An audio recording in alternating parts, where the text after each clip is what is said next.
समय शनि की दृष्टि पड़ने से उनका सिर कट गया था और उनके मस्तक पर हाथी का सिर जोड़ा गया। तो बोले इदानीं श्वेतकल्पोक्ता गणेशोत्पत्तिरुच्यते यत्र छिन्नं शिरस्तस्या शिवेन कृपालुनः। बोले श्वेतकल्प में जिस गणेश का जन्म हुआ है, अब उस गणेश की कथा मैं तुमसे कह रहा हूं।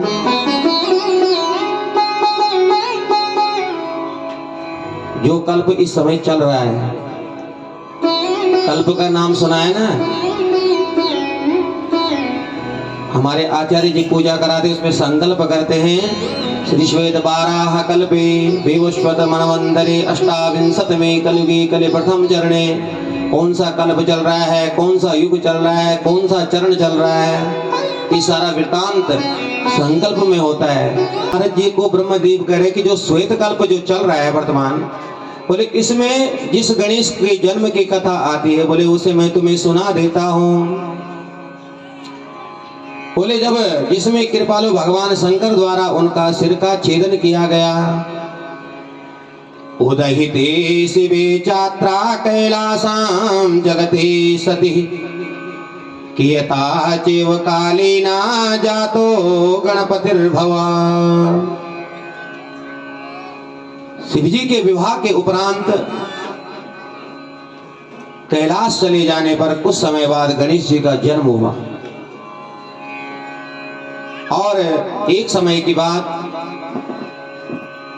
सखियों के साथ पार्वती जी, जो पार्वती जी की सखियां हैं जया विजया, इनके साथ पार्वती जी विचार करने लगी। और विचार क्या आया मन में? बोले रुद्रस्य जगणा सर्वे शिवास्याज्ञापरायणः ते सर्वेप्यास्मदीयस्या नंदे भृंगी पुरस्सरः। बोले शिवजी की आज्ञा में रहने वाले नंदी भृंगी आदि अनेक असंख्य गण हैं जो भगवान शंकर की आज्ञा में रहते हैं, उनकी आज्ञा का पालन करते हैं और द्वार पर रक्षा करते हैं। तो भवानी ने विचार बनाया कि इस प्रकार का गण मेरा भी होना चाहिए। अरे अनेक ना तो एक तो हो जो हमारे द्वार पर हमारी रक्षा करे। तो तब भवानी के मन में विचार आया गण की रचना करने के लिए। आयंतम शंकरम दृष्ट्वा असमये जगदम्बिका।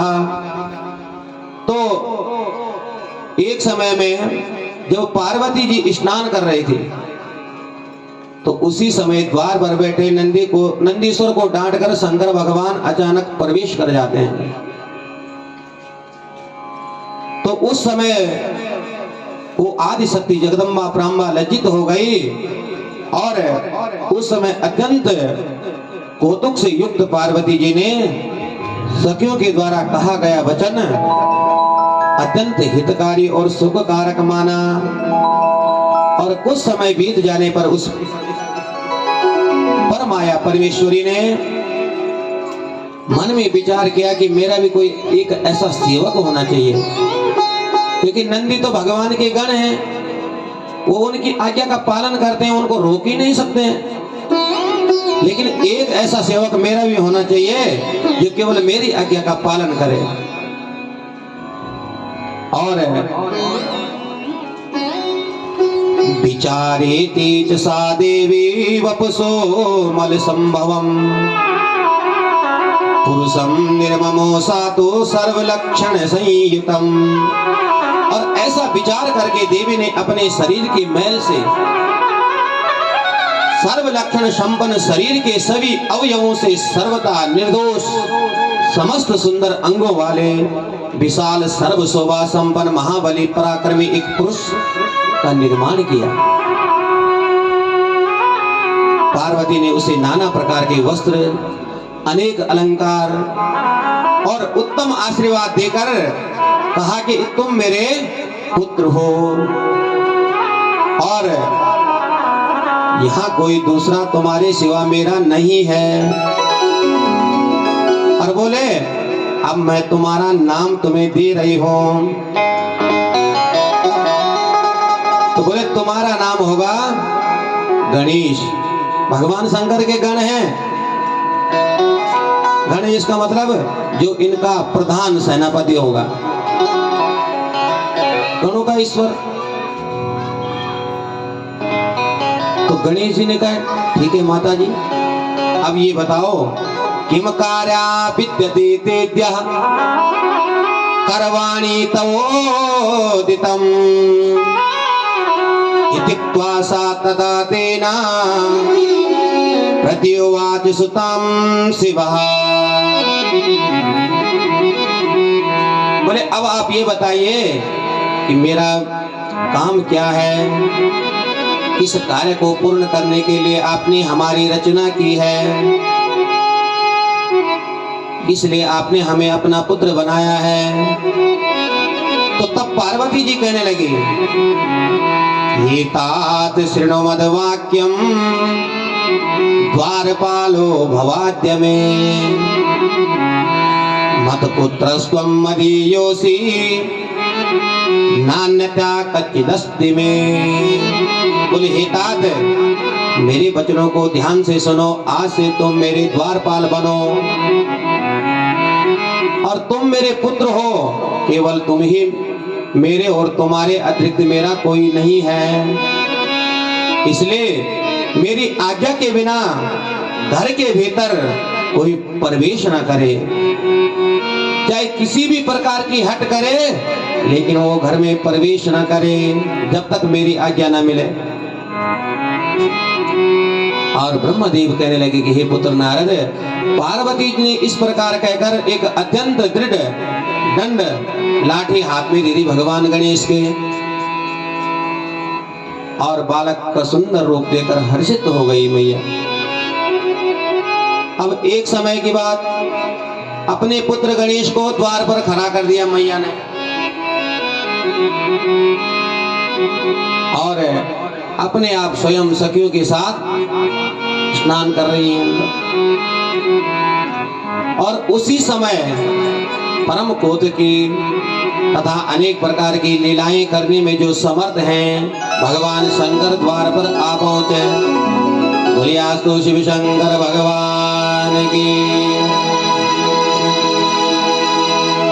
उवाचा शिवेशं तम विज्ञाय गणधिपा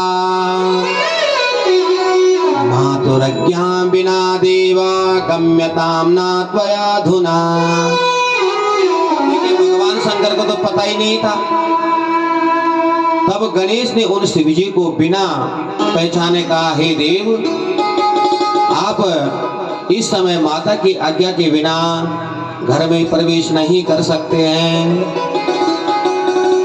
इस समय यहाँ से आप चले जाइए। इस प्रकार जब भगवान गणेश जी ने कहा, उन्हें रोकने के लिए कहा, तो लाठी आगे खड़ी कर दी, दंड। तो ब्रह्मदेव जी कह रहे हैं कि हे नारद, ऐसा जब कहा गणेश जी ने, भगवान शंकर को लगा हमारे घर में हमें ही रोका जा रहा है और हमें ही पहचानने से इनकार कर रहा है। तो शिव जी तो उस समय दंड का प्रहार नहीं किया, वो द्वार से वापस आ गए, अपने गणों के लिए कहा, अरे इसको देखो, ये कौन है और ये कर क्या रहा है यहाँ, और मुझे रोकने वाला है कौन ये। बोले ऐसा कहकर लोकाचार में तत्पर रहने वाले तथा अनेक अद्भुत लीलाएं करने वाले भगवान शंकर, क्रोध तो आया लेकिन उसको प्रकट नहीं किया। गणों को बोल दिया, भाई तुम जरा पूछो उसे है कौन, और अपने आप वहीं घर के बाहर स्थित हो गए। तो शिवगण गए, शिवगणों ने प्रश्न किया, कोसित्वं कुतः आयातः किं वा त्वं चिकीर्षसि इत्युक्त्वा गच्छ दूरं वे यदि जीवितुमिच्छति। बोले भाई, बोले तुम कौसी कौन हो, तुम कौन हो, तुम्हारा परिचय क्या है। बोले अगर जीने की इच्छा है तो यहाँ से दूर चले जाओ। बोले यदि जीना चाहते हो तो इस द्वार से तुम चले जाओ। और उनका वचन सुनकर हाथ में दंड लिए गिरिजा पुत्र निडर हो गए और द्वार रक्षक के गणों से कहने लगे, भगवान गणेश जी कहने लगे उनके लिए, योऽयं के कुत आयातः भवता सुंदरः इमे यात दूरम किमर्थम वे स्थिता अत्र विरोधिनः। बोले आप लोग कौन हैं? भगवान गणेश जी गणों से पूछ रहे हैं कि आप लोग हैं कौन और यहाँ क्यों आए हैं। तो भगवान शंकर के गण कहने लगे, श्रूयतां द्वारपालम हि वयम शिव गणा वराः त्वां निवारयितुं प्राप्ताः शंकरस्याज्ञया विभो। शिव गण कहने लगे, सुनिए हम सभी शिव के श्रेष्ठ गण हैं और यहाँ हम द्वारपाल हैं। हम उन विभो भगवान शंकर की आज्ञा से तुम्हें यहाँ हटाने आए हैं। तो गणेश जी ने कहा, तुम भगवान शिव के गण हो, हम भी माता के गण हैं। जैसे तुम शिव के गण हो तो हम भी वैसे माता के गण हैं। तुम शिव की आज्ञा का पालन कर रहे हो तो हम भी अपनी माता की आज्ञा का पालन कर रहे हैं। और तुम हमें यहाँ से हटाने की बात कर रहे हो, हम यहाँ से हटने वाले नहीं हैं। भगवान गणेश ने फटकार लगा दी उन गणों को। अब शिवगण पुनः भगवान शंकर के पास आए और भगवान शंकर से कह रहे हैं कि वो तो बिल्कुल न हटने को तैयार है, बिल्कुल हट पूर्वक द्वार पर खड़ा है। भगवान शंकर फिर चले गए। तो भगवान शंकर कह रहे हैं कि अरे बालक, तुम इस हट को छोड़ दो, क्यों व्यर्थ हट पूर्वक बैठे हो द्वार पर, और अब तुम यहां से दूर चले जाओ। बोले अगर तुम ऐसा नहीं करोगे तो तुम्हारी मृत्यु हो जाएगी। और ब्रह्मा जी कह रहे हैं कि शिव की आज्ञाकारी उन गणों का निश्चय पूर्वक वचन सुनकर मैं क्या करूं ये सोचकर पार्वती पुत्र गणेश जी बहुत दुखी हो गए। जब ये शब्द सुने तो गणेश जी दुखी होने लगे और गणेश जी भी कहने लगे, अहम चा गिरिजा सोनुर योयम शिव गणस्ततः। बोले मैं पार्वती का पुत्र हूँ, तुम शिव के गण हो, दोनों ही समान हैं। हम अपने अपने कर्तव्य का पालन कर रहे हैं। बताओ अब इसमें बुरा क्या है? न मैं गलत न तुम गलत हो। बोले हमारा समान कार्य है, तो बताओ गलत क्या कर रहा हूं मैं यहाँ?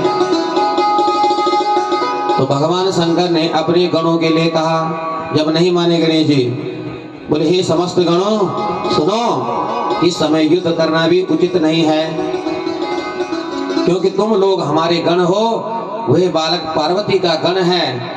ये गणों यदि नम्रता प्रदर्शित की जाए तो संसार में मेरी ये निंदनीय प्रसिद्धि होगी कि शिवजी सदा स्त्री के वश में है।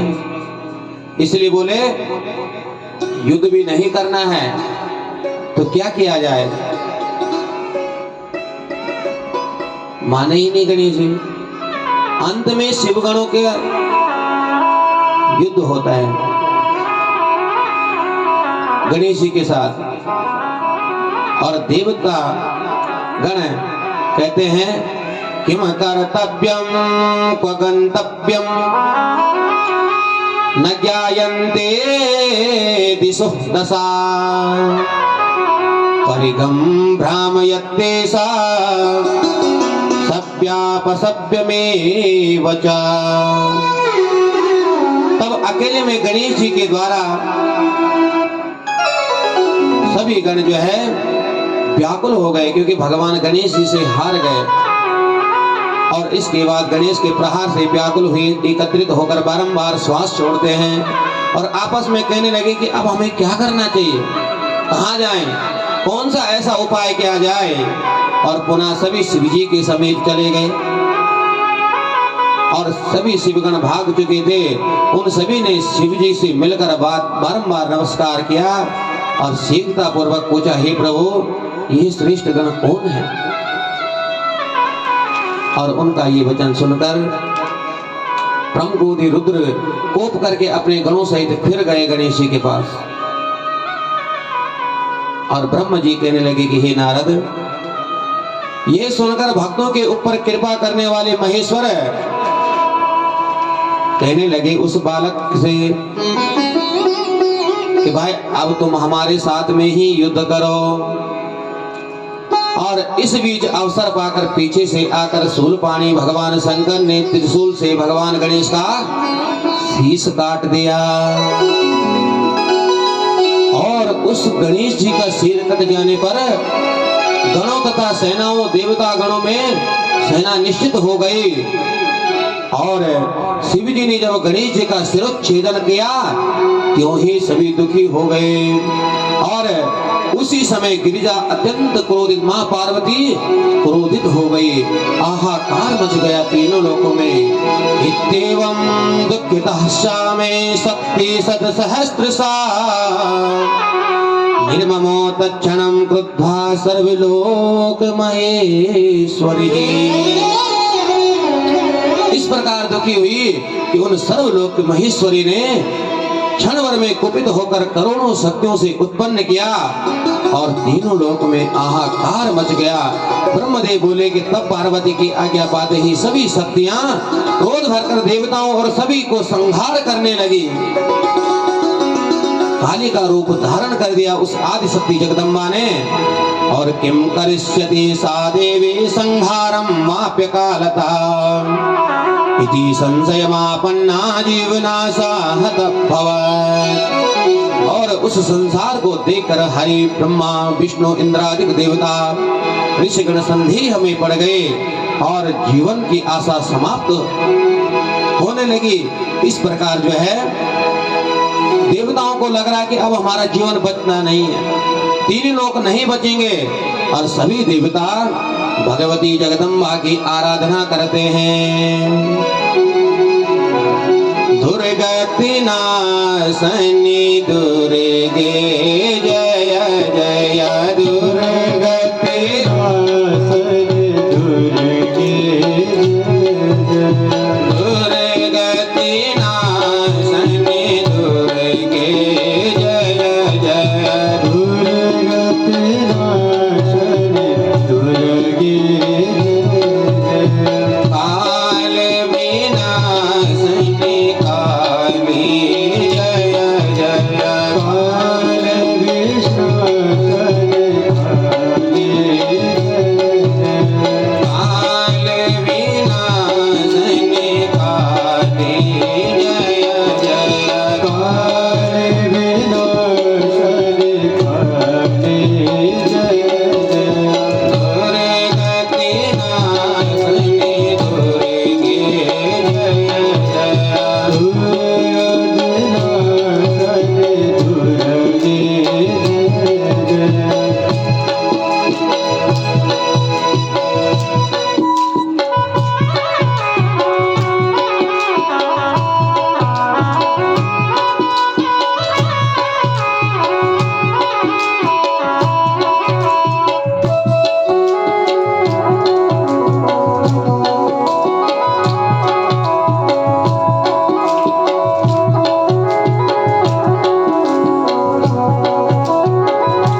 तीनों लोक में हाहाकार मच गया तो सभी देवता उस ब्रह्मा जगदम्बा की स्तुति की। जगदम्ब नमस्तुभ्यं शिवाय च नमोस्तुते, चंडिकाय नमस्तुभ्यं कल्याणे च नमोस्तुते। बोले हे जगदम्बा, आपको हमारा प्रणाम है। हे शिवा, आपको नमस्कार है। आप चंडिका को नमस्कार है। आप कल्याणी हैं, आपको नमस्कार है। आप ही आदि शक्ति है। आप ही सर्वदा सृष्टि करने वाले हैं। आप ही सर्वदा सृष्टि का पालन करने वाले हैं और आप ही प्रलय करने वाले हैं। हे त्रिगुणात्मा देवी, आपको हमारा प्रणाम है। प्रसन्न भव देवेशि शांतिं कुरु नमोस्तुते, सर्वं हि विकलं देवी त्रिजगत् तव कोपतः। हे महामाया, आपके कोप से, आपके क्रोध से तीनों जगतों में हाहाकार मच गया है, इसलिए आप शांत हो जाइए। आप शांत हो जाइए। हे महाकाली, आपको हमारा नमस्कार है। इस प्रकार उनका वचन सुनकर चंडिका भगवती आदि शक्ति ब्रह्मा करुणाद्रचित हो गई और ऋषियों से कहने लगी, मत्पुत्रो यदि जीवेता तदा संहरणं नहीं,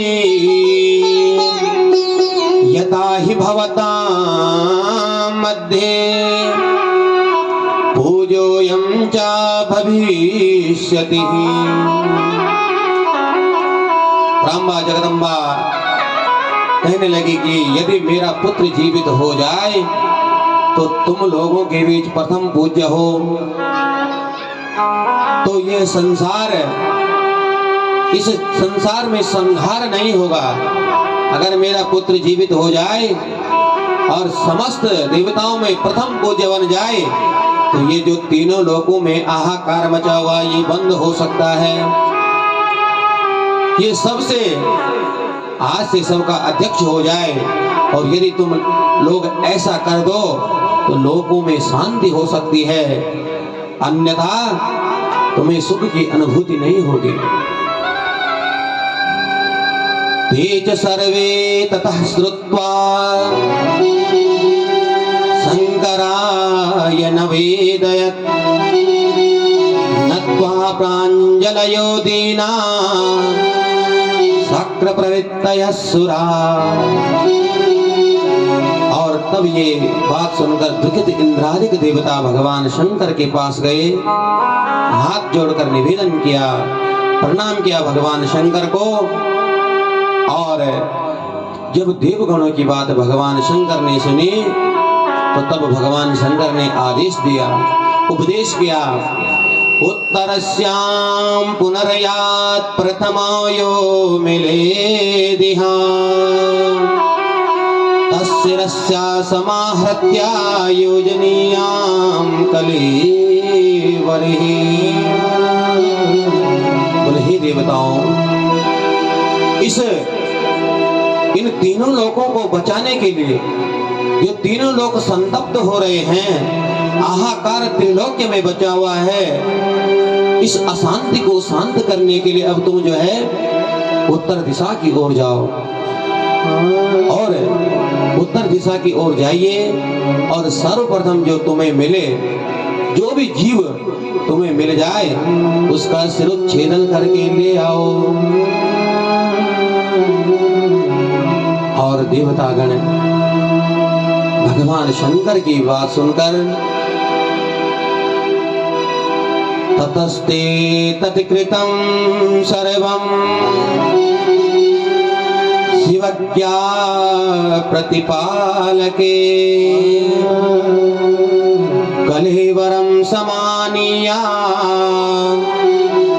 प्रज्वाल्या विधिवत् ततः। नारद जी ब्रह्मा जी नारद जी को कह रहे हैं कि भगवान शंकर का उपदेश सुनकर आज्ञा पाकर सभी देवता देवगण उत्तर की ओर गए। पूजयित्वा पुनस्तेवे गदशोदमुखास्तदा प्रथमं मिलितस्तत्रा हस्ती चापेकदंतका। और उत्तर दिशा में जब गए तो उस समय एक दंत वाला एक हाथी मिला और उसी का शिरोच्छेदन करके सभी देवता आए और गणेश की शरीर से जोड़ दिया। और सिर जोड़कर सभी देवता तब भगवान ब्रह्मा और विष्णु और शंकर को प्रणाम करके यह वचन कहने लगे। प्रणम्य वचनम प्रोचुर भक्तं कृतं चना अनन्तरं जातत् कार्यं भवता भवशेषितम्।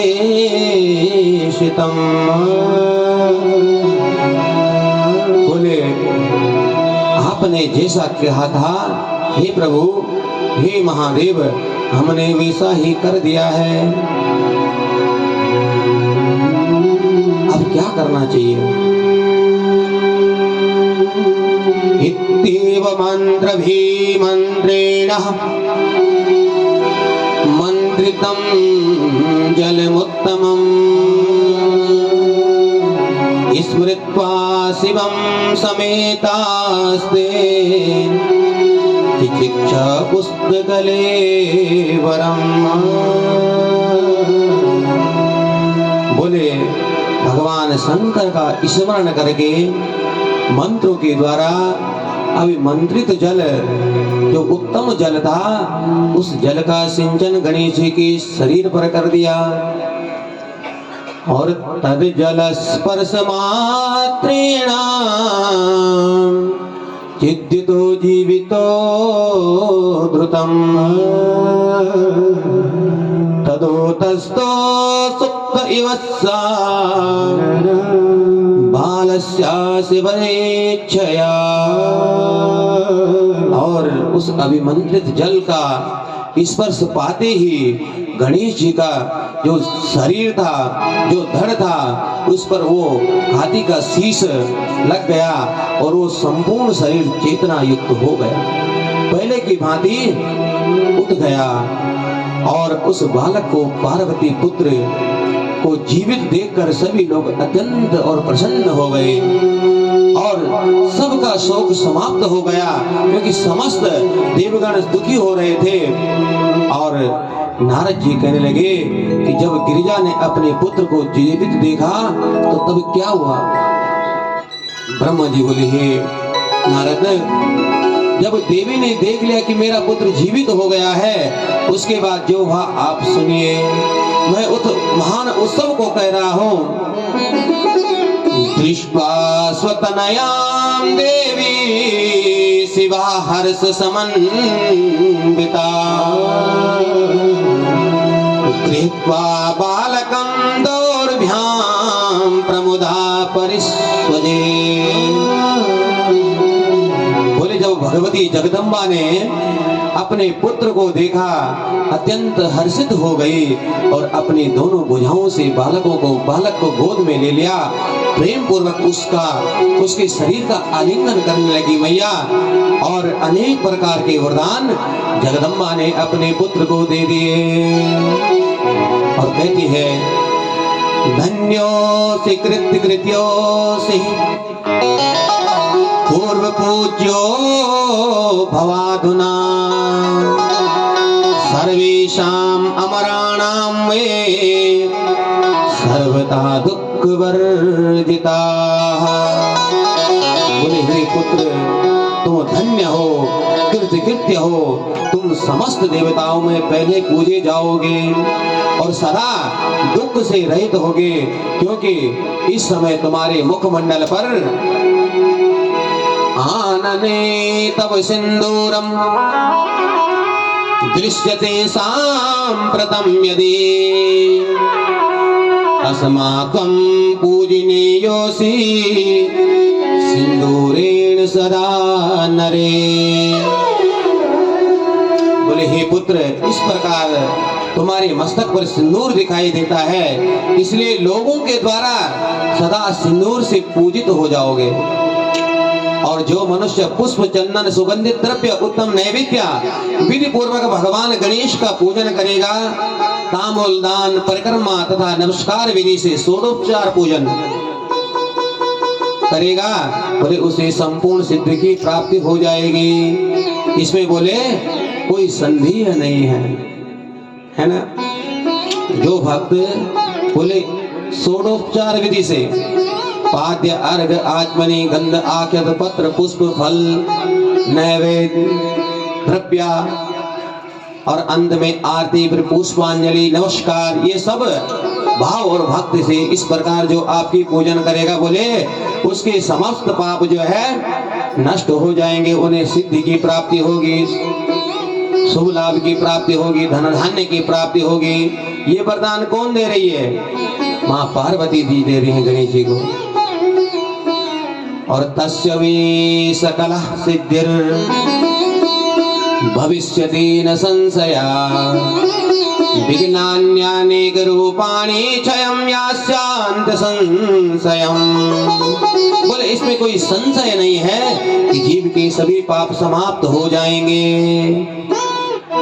और बोले तब ब्रह्मा और भगवान शंकर और नारद जी से कह रहे कि हम तीनों देवताओं ने उस बालक को प्रेम पूर्वक उत्तम वरदान दिए। गणेश जी को ब्रह्मा विष्णु और महेश जी ने तीनों ने वरदान दिए। एतत् पूजां पुरः कृत्वा पश्चात् पूजं वयं नरे वयं च पूजिता सर्वे नायं च पूजितो यदा। भगवान गणेश विघ्नों को हरण करने वाले हैं, विघ्न बाधाओं को दूर करने वाले हैं तथा सभी मनोकामनाओं को फल प्रदान करने वाले हैं, इसलिए इनकी पूजा सबसे पहले की जाती है। और बोले इसीलिए हम सभी देवताओं की पूजा बाद में होगी। इतना महत्व है भगवान गणेश की पूजा का। और बोले सभी देवताओं की पूजा हो गई हो और गणेश जी का पूजन ना हुआ हो तो सभी देवताओं की पूजा का कोई फल नहीं है बिना गणेश जी की पूजन के बिना। इसीलिए तो हमारा हर कार्य श्री गणेश क्यों बोलते हैं भाई? श्री गणेश करना, श्री गणेश का मतलब भगवान गणेश की पूजा करके वो कार्य हमें आरंभ करना है, तो तब हमें वहां सिद्धि की प्राप्ति होगी। और चतुर्थ्याम त्वाम समुत्पन्ने भाद्रे मासे गणेश्वरा अस्ते च तथा पक्षे चंद्रास्योदयने शुभे। बोले हे गणेश्वर, तुम भाद्रपद मास में कृष्ण पक्ष की चतुर्थी को शुभ चंद्रोदय काल में उत्पन्न हुए हो और रात्रि के प्रथम पहर में गिरिजा के चित्त से तुम्हारा आविर्भूत हुआ है, इसलिए उसी दिन तुम्हारा उत्तम व्रत होगा, जिसको हम गणेश चतुर्थी कहते हैं। और प्रथमे च तथायामे गिरिजाया सुतेजसः। तो बोले जो भक्त इस व्रत को करेगा उसके सभी संकट जो है समाप्त हो जाएंगे, इसमें कोई संशय नहीं है। बोले गणपति गजानन भगवान की। और अंत में सूत जी सोनकादि ऋषिगणों को और ब्रह्मदेव नारद जी को इस कथा की फलश्रुति सुनाते हैं। फलश्रुति क्या है? इदं सुमंगलाख्यानं यः शृणोति सुसंयतः सर्वमंगल संयुक्ता स भवेन मंगलालयः। बोले जो संयमी रहकर और मंगलदायक इस आख्यान को सुनता है, वे सभी मंगलों से युक्त होकर मंगलों का आलय हो जाता है। अब देखिए, अपुत्रो लभते पुत्रम निर्धनो लभते धनम भार्यार्थी लभते भार्याम प्रजाते लभते प्रजाम। जो पुत्रहीन है उसे संतान की प्राप्ति होती है, जो धनहीन है उसे धन की प्राप्ति होती है। और भार्यार्थी लभते भार्यम, जिसको पत्नी की इच्छा है, जिसका विवाह नहीं हो रहा है, उसको भार्य की प्राप्ति हो जाती है। और प्रजाति लभते प्रजाम, जिसे प्रजा चाहिए, जिस राजा को प्रजा चाहिए उसे प्रजा प्राप्त हो जाती है। और आरोग्यम लभते रोगी सौभाग्यम द्रवभी लभे, जो रोगी है उसे आरोग्यता की प्राप्ति होती है। अगर कोई रोगी इस कथा को श्रवण करे भाव से तो उसे आरोग्यता की प्राप्ति होती है।